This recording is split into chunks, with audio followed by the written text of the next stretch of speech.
Jaime, tráeme un vinito. Buenas y santas. Ya no quedan. Por suerte. Hoy hablaremos de los servidores del mal.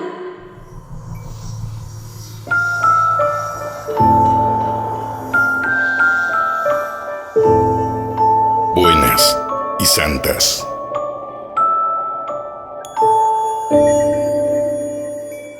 Este caso se trata de Fernanda. Desde muy chica ella puede presentir cuando una persona no le favorece. Hace 10 años Fernanda está en pareja, pero hubo un momento en que se pelearon con su novio y en ese interín él comenzó a salir con otra chica.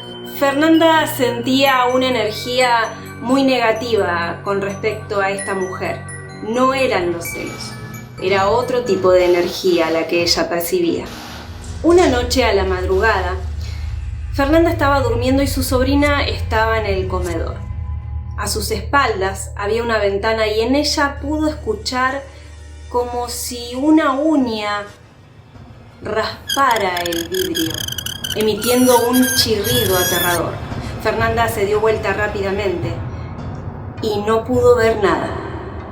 Intentó quedarse dormida nuevamente y comenzó a escuchar como si fuesen bolitas o canicas que rebotaban y rodaban lentamente alrededor de su cama. En ese momento ella percibió que había quedado paralizada y además no podía hablar. Su pánico llegó al extremo cuando empezó a escuchar cerca de su oído susurros. Estos susurros se escuchaban en lenguas. Fernanda quiso llamar a su sobrina que estaba en el comedor, pero no pudo moverse ni tampoco hablar. Estos síntomas se le fueron yendo de a poco hasta que logró moverse. Inmediatamente se levantó y fue corriendo al comedor donde estaba su sobrina y le preguntó si había podido escuchar algo. Su sobrina le dijo que escuchó algo extraño afuera y que miró, pero no había nada. Fernanda le contó todo a su sobrina. Y acá abro un paréntesis. La sobrina de Fernanda también tiene algunos contactos paranormales. Sucedió cuando era un poco más chica que todas las noches podía ver a un hombre parado al borde de su cama. Y el día que desapareció, el día que no lo vio más, se incendió su casa. Volvemos al caso de Fernanda. Pasó una madrugada que estaba durmiendo y a las 2 de la mañana aproximadamente se despertó. Ella dormía con su niño y eran los únicos que estaban dentro de la casa. Cuando se despierta, tantea al costado para ver si estaba el niño, pero su hijo no estaba. Se sentó en la cama e inmediatamente lo llamó. ¡Emanuel! Empezó a tratar de ver en la oscuridad y su habitación daba con la cocina. Pudo ver al niño que estaba caminando en 4 patas. Lo llamó de nuevo. ¡Emanuel! El niño hizo un movimiento de cabeza muy lento y la quedó mirando. A Fernanda se le heló la sangre y le dijo: Vení a la cama. Inmediatamente, Emanuel corrió en 4 patas y saltó sobre la cama. Quedó mirándola a su madre, hasta que ella reaccionó. Lo abrazó fuertemente contra su pecho y trató de ponerlo en posición Vení, mi fetal. amor, vení. Así, hasta que se quedaron dormidos. Emanuel ya venía teniendo hace algún tiempo algunos comportamientos que no se habían manifestado antes. Estaba parco, casi no hablaba y a la vez estaba muy agresivo, no solamente con él mismo. Se golpeaba la cabeza contra la mesa o contra las paredes, sino que además con otras personas. Había un niño que vivía enfrente de su casa. En una oportunidad, Emanuel lo arrastró hacia el patio de atrás y quiso golpearle la cabeza contra el cantero. Fernanda y la otra madre intentaron sacarle de encima a Emanuel, pero se encontraron con una fuerza inusual en un niño. Les costó mucho separarlo de su víctima. 2 o 3 días después de estos incidentes, Fernanda nuevamente se despertó a la madrugada. Pudo ver que las puertas del ropero se abrían y a través de la luz que entraba por la ventana pudo ver una sombra que ella definió como una especie de serpiente con una cabeza grande y que esa cola latigueó sobre el vidrio, trizándolo. Esta era la prueba empírica que demostraba que lo que estaba viendo era la pura realidad. En otra ocasión, Fernanda nos cuenta que iba en moto con su hijo. Cuando llegaron al destino, le dijo a Emanuel que se baje y que suba a la vereda. En ese momento, la moto se le descontroló. Empezó a acelerarse sola y se levantó la rueda de adelante. Pero el horror se hizo presente cuando Fernanda, en la desesperación de no poder manejar la moto, vio cómo su hijo se acostaba bajo la rueda de adelante. En ese preciso momento, cuando ya sus fuerzas no daban más y no podía controlar esa moto, apareció un hombre que había visto toda la situación y arrastró y levantó a Emanuel en el momento en que la rueda tocó el piso. Fernanda no daba crédito a lo que había pasado. Emanuel estaba cada vez más agresivo, consigo mismo y con los demás, por lo que decidieron llevarlo al psicólogo e ir a distintos médicos. Pero ninguno le podía decir por qué Emanuel tenía esos extraños comportamientos y actitudes. En la casa también ocurrían extraños sucesos. Se prendían las luces de una habitación y se apagaban en otras, sin que nadie las tocara. Incluso en una ocasión Horacio, su ex marido, había ido a visitar al nene y cuando entró sintió un olor extraño. Corrió hacia la cocina y cerró la llave de gas. El ambiente estaba enrarecido por el gas que había salido de la cocina. Lo extraño es que Fernanda no había tocado para nada la cocina. Fernanda consiguió un trabajo y no tardó en enterarse que sus jóvenes dueños practicaban magia negra y adoraban al de abajo en rituales satánicos. Uno de los dueños del local, Ramiro, le decía a Fernanda que sentía con ella una conexión extraña que no alcanzaba a entender, hasta que un día todo se aclaró.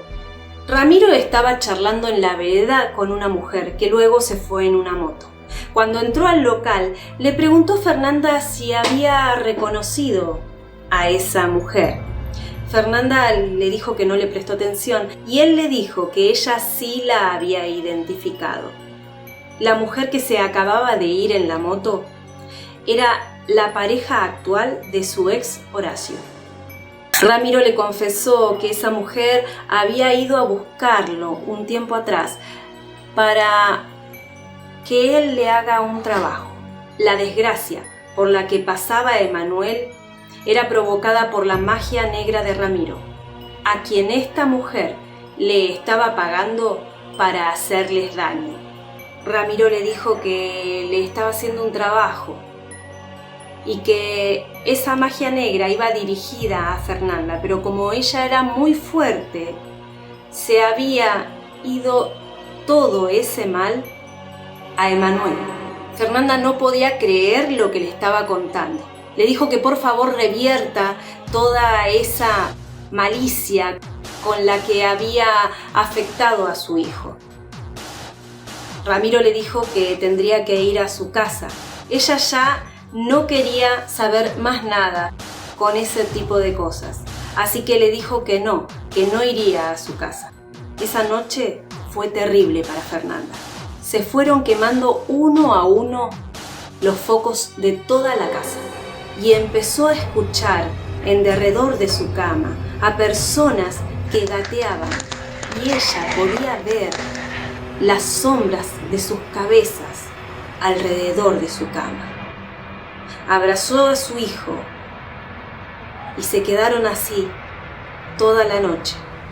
Ella le decía que no les iba a pasar nada. Amaneció. A las 7 de la mañana, Fernanda se levantó, llenó un bolso con su ropa y con la de su hijo y se fueron a casa de su hermana. Un par de días después de estar en la casa de su hermana, Fernanda decidió que iba a llevar a Ramiro a la casa que había abandonado para poder curarla, para ver si podía sacar esa magia negra que él mismo había invocado y llevado a ese lugar. Ramiro ya tenía una amistad con ella y estaba muy arrepentido de lo que había hecho. Claramente toda esa energía negativa, toda esa magia negra dirigida hacia Fernanda era también rechazada por la energía que él le mandaba a Fernanda para que no le hagan daño. Por lo tanto, Ramiro estaba tratando de hundir y a la vez protegiendo a la misma persona. Él le dijo que había metido algo a través del nene y que tenía que ir a sacarlo. Así que Fernanda lo llevó a Ramiro. Pasó un carbón por toda la casa e inmediatamente fue a un cajón. Buscó entre la ropa y sacó una remera negra. Le preguntó a Fernanda: ¿Esto es tuyo? Fernanda le dijo que no era de ella. Y él le dijo: Claro que no es tuyo. Esa remera la había entrado Emma a la casa con su ropita. Y así como venía toda planchadita, Fernanda la había metido en el cajón de Emma. Ese cajón estaba en el ropero que se había abierto aquella noche cuando Fernanda pudo ver a través de la luz de la ventana a esa figura como una serpiente. Antes de irse, Ramiro le dijo que esto no iba a terminar ahí, que él había hecho cosas muy malas y que había invocado a fuerzas muy poderosas que no iban a parar hasta matarlos a ella y a su hijo. Fernanda decidió que para evitar ese desenlace lo acompañaría esa misma noche a donde fuera. Así que a la medianoche fueron Ramiro, ella y otro de los chicos que trabajaba en la casa de comidas al cementerio. Entraron como pudieron y Ramiro le dijo que por favor caminara sin parar y que si escuchaba voces o la tocaban no tendría que darse vuelta para nada. Ramiro y su acompañante comenzaron a caminar delante de ella. Llevaban velas y hablaban en lenguas. Su comportamiento era muy extraño. Así estuvieron toda la noche, cansadísima. Ella quería parar, pero ellos le decían que no, que debía seguir caminando. Dale, no pares. Amaneció y ese ritual terminó. Él le dijo que debería volver a la casa con Emanuel, que deberían abrir todas las ventanas y que eso iba a pasar, pero que no podrían tener nunca más contacto, él y Fernanda, que no se verían nunca más. Y así fue. Al otro día Fernanda entregó las llaves del negocio donde trabajaba con Ramiro. Pasó el tiempo y Fernanda volvió con Horacio, su ex. Mucho tiempo tardó en decirle lo que había pasado con esa mujer. Él no es de creer ese tipo de cosas, pero ella tenía muchas pruebas en su contra. Un día caminando se encontró con Ramiro. Ella estaba embarazada y él le dijo que era una nena. Y además le dijo que esa niña iba a tener muchísima fuerza, al igual que ella, pero que a su hijo Emanuel debería de cuidarlo toda la vida de las fuerzas malignas. Y hasta acá llegó nuestro caso de hoy. Les cuento que estamos haciendo estos libros para los amantes de la magia, para los amantes de la escritura, porque en él van a poder escribir lo que quieran. Todas sus hojas están cosidas y su tapa es de madera forrada con terciopelo. Y acá hay un hermoso espejo. Si lo quieren adquirir, pueden comunicarse con buenasysantascontame@gmail.com. Espero que nos sigas viendo en nuestros próximos capítulos, en nuestros próximos casos, que se vienen cada vez más álgidos. Lo que te recomiendo es que por favor te suscribas, porque aparte nos ayudas muchísimo para poder seguir haciendo este gran programa. Además, puedes tocar la campanita acá. Por favor, suscríbete, toca la campanita y vas a poder seguir viendo nuestros casos reales paranormales. Tus historias nos las podés contar a buenasysantascontame@gmail.com. Esperamos tu historia, porque quizás la próxima sea la tuya. Buenas y santas ya no quedan.